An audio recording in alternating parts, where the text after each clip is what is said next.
Poke the Bear is brought to you by FanDuel, the exclusive wagering partner of the CLNS Media Network. And welcome into Poke the Bear, episode 155. That's Conor Ryan. I'm Evan Marinofsky. Connor, what's up? Evan, I'm doing well. How you doing? Doing great. Doing great. I want to give a little preface to this episode. This is being pre-recorded on Tuesday, July 11th. And I say that because there's Bruins news we're waiting on at some point this summer. And you and I are away on Thursday or Friday when you're listening to this. So I'm in Chicago. I'm going to Windy City Smokeout. Pretty excited, eat some good food, listen to some good country music. The Red Sox play the Cubs, going to that. That should be fun. I know you're going to where? Arizona and Colorado, you said?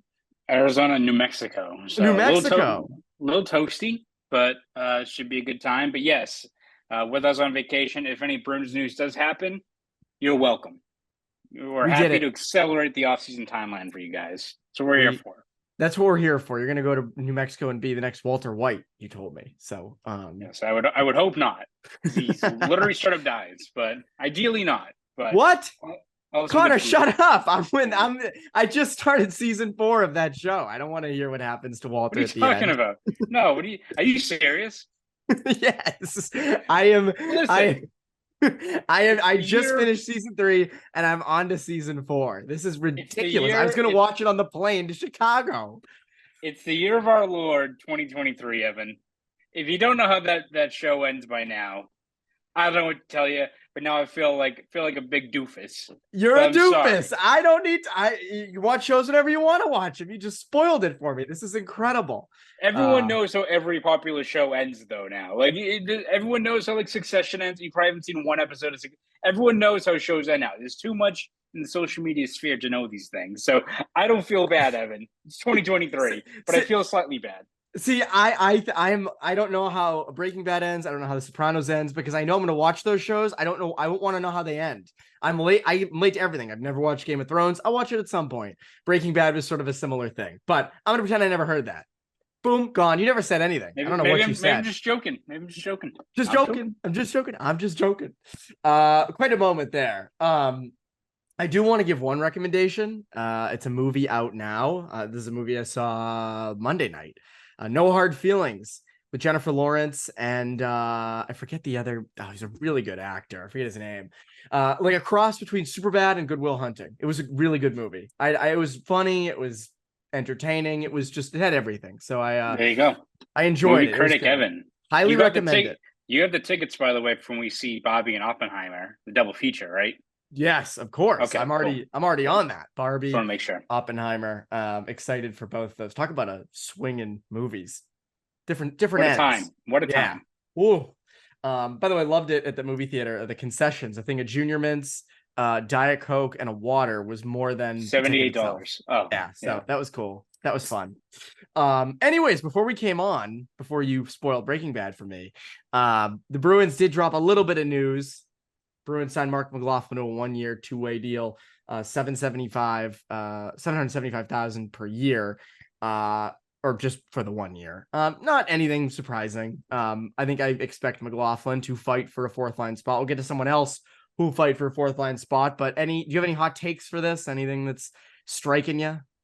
Probably not a hot take, but yeah, in terms of where his role could be, it's a guy that I think you like his chances to make some noise going into training camp. I mean, shows you how long a season can be, that it feels like it was ages ago, but it's just back in, early October when Marc McLaughlin was kind of like the last cut at training camp. That was the biggest controversy going into the year. Ralph Cox. He was Ralph Cox. Because he had a really, really good preseason, and it was a guy that you thought was going to fight for one of those spots. Even I think people probably thought that he should be in there over a guy like Lauko. And again, Lauko then really proved his worth whenever he did get called up. But if a guy like McLaughlin, who's already a bit of a seasoned player, good shot, solid 2-way guy, if he can make that next jump, there's going to be opportunities for him. So again, we can look at how many different guys that can compete for some of that 4th line spot. There's no shortage of internal guys in Providence, what have you. But you like what I think, McLaughlin, that overall skill set and how kind of refined his game already is. He should make a pretty good push. He's a guy I think is definitely right in that mix in terms of one of those vacancies, either at 4C, the right wing spot, what have you. Like, you have to like his chance to at least make a pretty sustained push once preseason ramps up. Yeah, I'm with you on that. Again, and I think McLaughlin's steady. Like, I don't think that there's not the upside of over 30 points, but you know what you're getting with him. You know, he's just going to be a solid fourth line player who does the little things right and can contribute offensively here and there, responsible in his own end. So he's someone that I think at some point is going to take a spot on that fourth line and very well should. But I want to talk somewhere higher in the lineup. Second line left wing. We've discussed this a little bit. Everyone has a different opinion on it. If the lines hold from last year, Marchand, Bergeron, DeBrusk, X, Zacha, Pastrnak, who takes the X spot on that second line? Who would be your pick as of right now?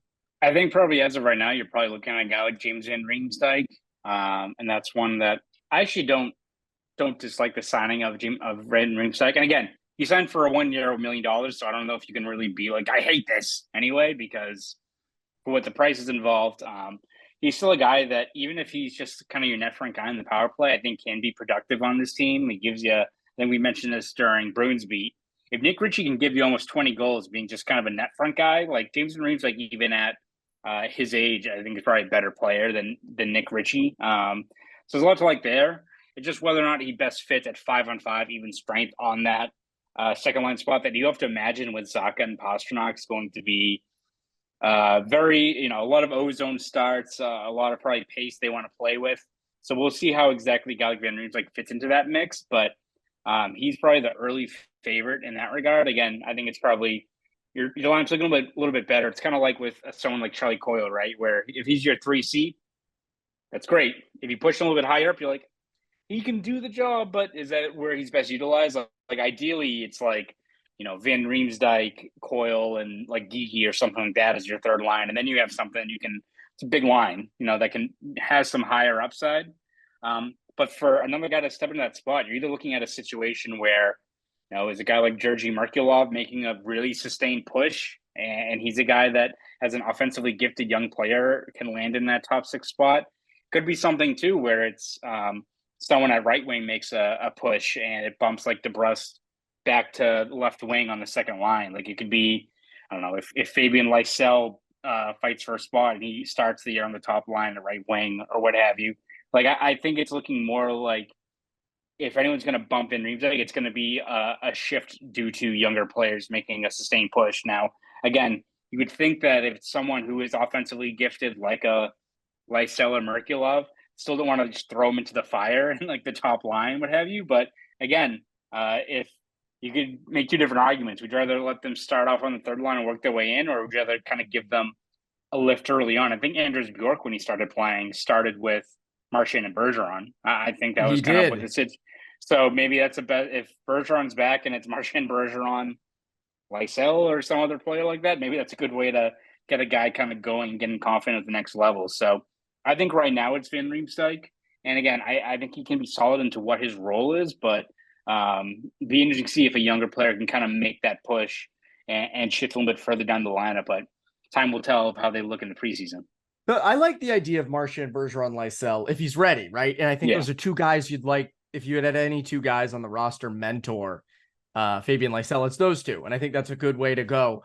But I don't think they'll start the year out like that. Maybe they do, but I think realistically, as where things stand now, it's Van Riemsdyk, and I think the numbers have decreased a little bit. I know he's on kind of a bad Philly team. He's obviously older, but I think he's a guy that somewhat stable. There's going to be some production, at least in the net front. I would imagine playing with Zacha and Pastrnak, you're getting some of that those residual points, some secondary assists, a tap in net front goal, things like that. The question is, can you produce for those 2 guys? The other thing I think easily could happen, let's say that doesn't work out or they want to go a different direction. The obvious other direction is you go Marchand, Bergeron, Pastrnak, and then you'd have, DeBrusk, Zacha, and maybe like Coyle, right? And then you have Geeky be your second line or your third line center, and you kind of work from there. Again, they're not going to be as deep as they were last year. I think that's the one thing. Like we talked about last year's team, there were a lot of luxuries. Taylor Hall in the third line, Zacha being a second and third line, like lots of options there. You don't have that this year. But again, as you said, younger guy like Lysell pushes or Merkulov, which I'm fascinated to see at camp, to see like where the progress is there. If he's ready for that jump to the pro level. But I mean, again, they're not as deep, but if you can get something out of those guys, I think you're cooking. Take your first swing at betting MLB on FanDuel and get 10 times your first bet amount in bonus bets for up to $200. That's right.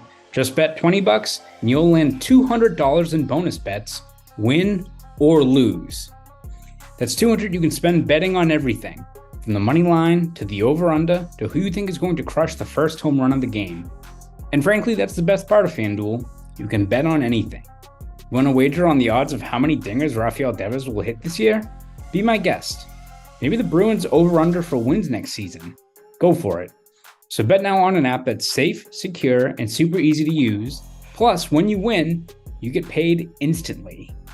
There's no better place to bet on MLB than FanDuel, America's #1 sportsbook. So sign up today and visit FanDuel.com/Boston to get up to $200 in bonus bets. That's FanDuel.com/Boston. FanDuel, the official partner of Major League Baseball. Someone else from the free agent class, Patrick Brown, we have not really discussed at all. Kind of a guy through his career who's gone between the AHL and the NHL. I believe he's a BC product, so he went to Chestnut Hill College. So good for him. We love Chestnut Hill College. You've always said that. No disrespect. I like BC. I know you do not. And that makes sense. Question is though, could he fight for a roster spot on that fourth line?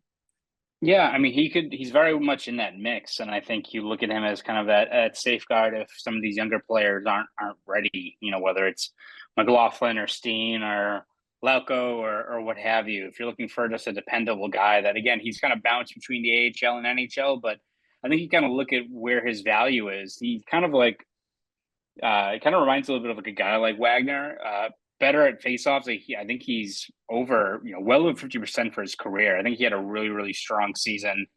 He was 53.8% faceoffs this past year in 43 games with Philly. So again, he's not like a standout guy, but 12 points in 61 games.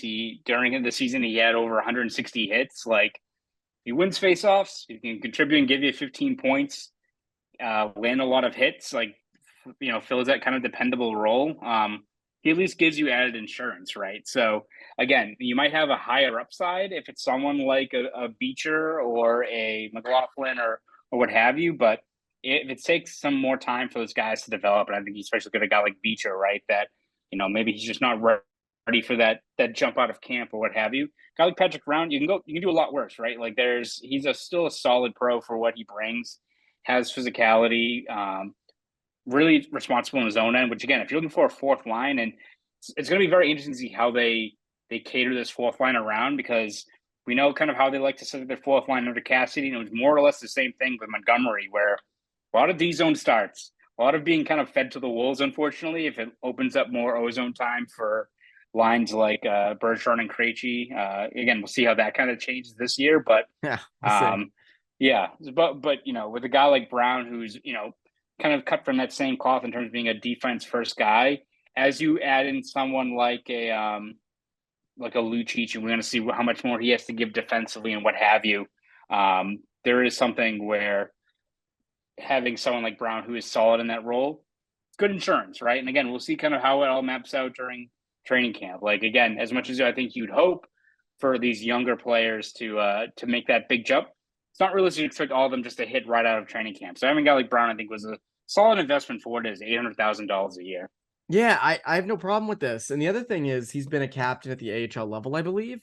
So again, that, adds a little character, maybe help out some of those younger guys. If he does go down to Providence, that's kind of a good mentor for some of those guys. So I don't mind it. I agree with you. I think that, there's a spot to be had. The fourth line, there's a lot of candidates. It's kind of like, when one party holds the presidency, and then when they hit the 4-year mark and they're running for re-election, the other party runs, they have 19 candidates running for president. It's kind of like the fourth line right now. You have a lot of candidates there that are kind of vying for those spots. And my guess is, Connor, hot take, it's going to switch around a lot this year. It's not going to be the same fourth line throughout. And that's typically how it goes.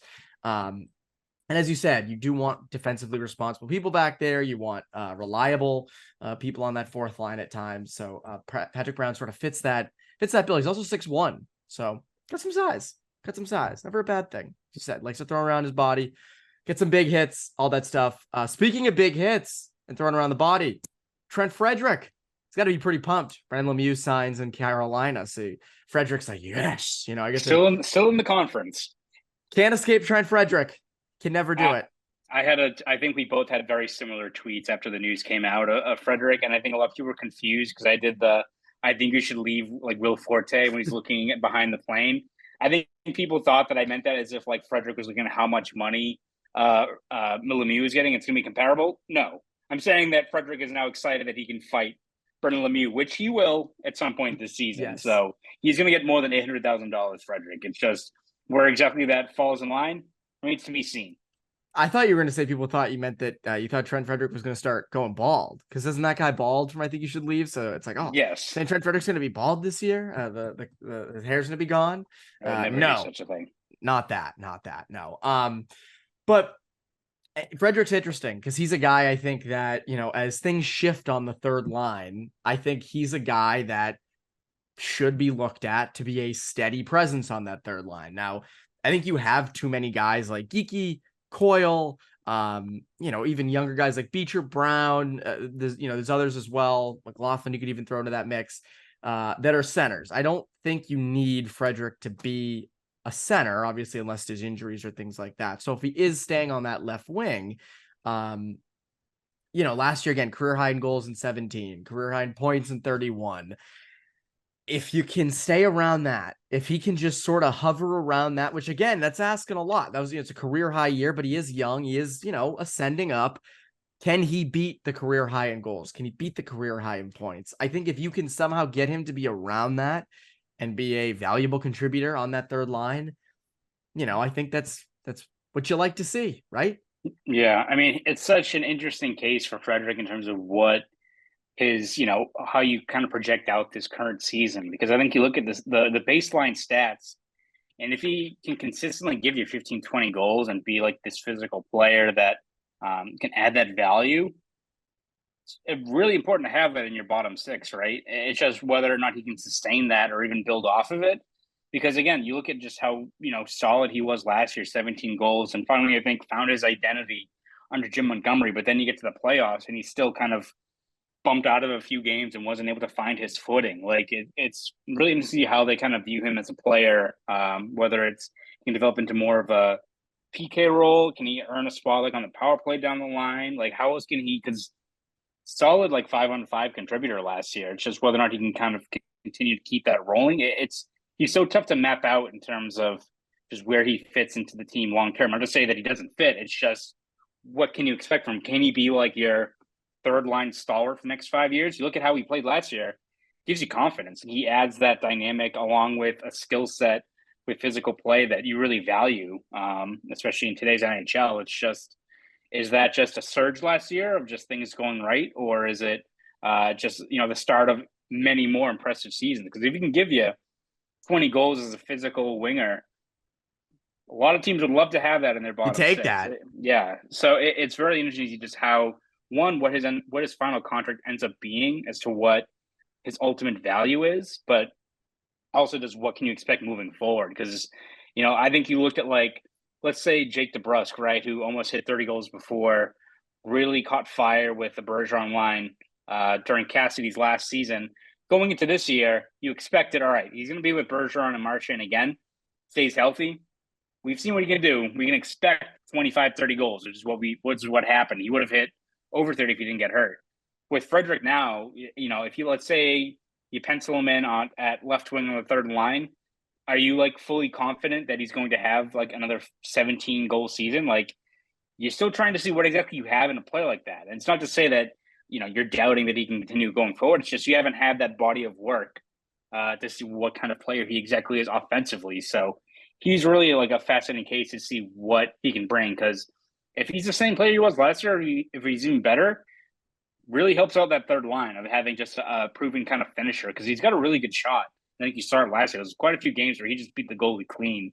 If he can be kind of a guy that can finish plays on a third line with a lot of puck possession like Coyle, really important piece moving forward. It shows what exactly that end result is going to be for him. It still seems really, really murky right now.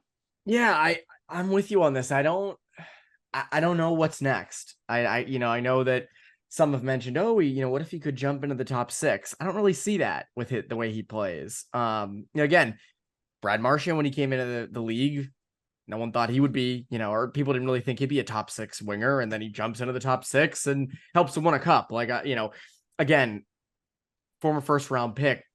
Could he be that? Maybe.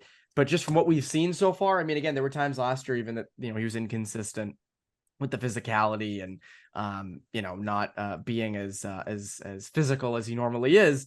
And, he's also not going to be playing with Taylor Hall.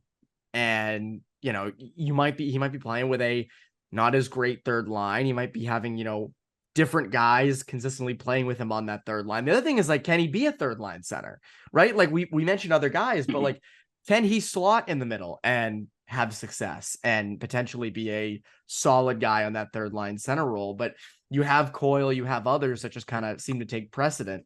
So yeah, I don't know. I mean, Frederic's a weird one. You could almost make a case he's the most interesting of the Bruins forwards, of just like, what are you going to get out of him? What's his next step? Is he going to be around 17? Is he going to take a big step back? Is he going to, get near 20 goals? Is he going to get near, like 35, 40 points? I don't know. And I think that's one of those things that's going to be really interesting this year to watch, because there are times he's inconsistent, but when he's on, and if he could be on all the time the way he is when he's good, like, that's a really solid piece in that lineup. And I'm also just fascinated to see what he gets. Is he getting $2 million? Is he getting under it? Is he getting a little over? How much term is on that deal? I mean, it's like, do you have, like, if you had to forecast that deal, I mean, what would even be the ballpark for you?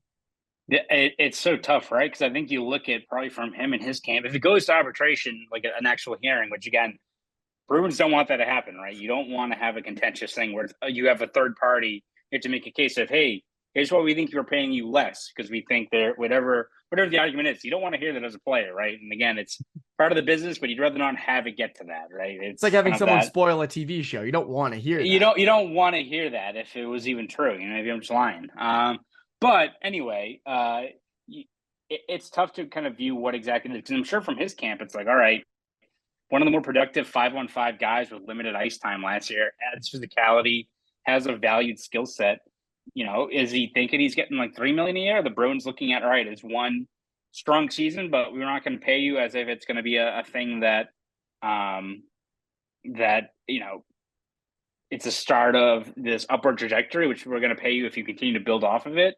So it can be like, it's one of those ones where, is it $2 million? Is it $3 million? Like, I feel like there's a wide variance. I feel like we're going to be like whatever it's going to end up being, it's going to be this kind of wide variance as to how they kind of bridge the gap there. Because again, as you said, he's such a tough player to just project where he is and where he's going in the next year or two. Even if he does a bad job, he gets another $2 million. So it's his quote. It's his quote. Yeah, he gets to the They should sign Detective Crashmore. Yeah, they should. Santa Claus. Hopefully no AOL Blast. The New York Times ditching their sports section, bringing in AOL Blast instead. So yes, genius move there. Anyways, Connor, what can people look forward to from you over at Boston.com and the Boston Globe? Yeah, we're gonna have it covered throughout this offseason. Again, we'll be on once we go on vacation. I'm sure something actually seismic will happen, so brace yourself for that. But even from the Grand Canyon to wherever I am, I'll keep you covered. Any news breaks, any other big developments with the Bruins this offseason. So you can follow all of my stuff over at Boston.com. If you want to follow me on Twitter, you can at Conor Ryan _93. You'll be putting pizzas on roofs. That's what you'll be doing. Yes, exactly.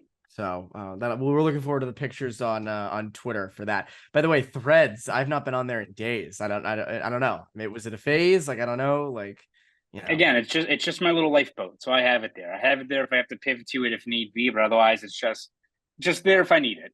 It's just there. It's a nice little safety net. Anyways, that's Conor Ryan, Evan Marinofsky. You Poke the Bear listeners. Have a great rest of your week.